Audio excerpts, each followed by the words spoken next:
वलीद एक प्यारा लड़का था जो पतंगों की आवाज से बहुत डरता था। एक दिन उसके दादा जान उसे पार्क ले गए जहां उनकी मुलाकात बदल बाबा से हुई।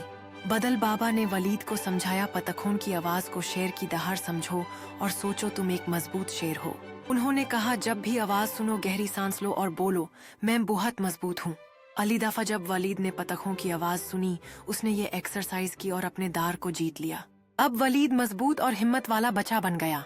सेहर के वक्त वलीद अपने दोस्तों को अपनी कहानी सुनाता है और उन्हें भी पतंगों से दर्द दूर करने का तरीका बताता है।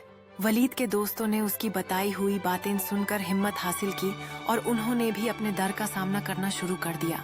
इस तरह वलीद और उसके दोस्तों ने मिलकर हर एक पतंगों की आवाज को एक नई नजर से देखना शुरू किया।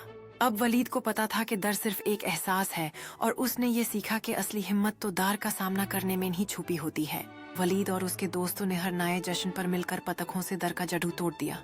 आखिरकार वलीद ने समझा कि दोस्ती और हिम्मत के साथ कोई भी डर उसे रोक नहीं सकता।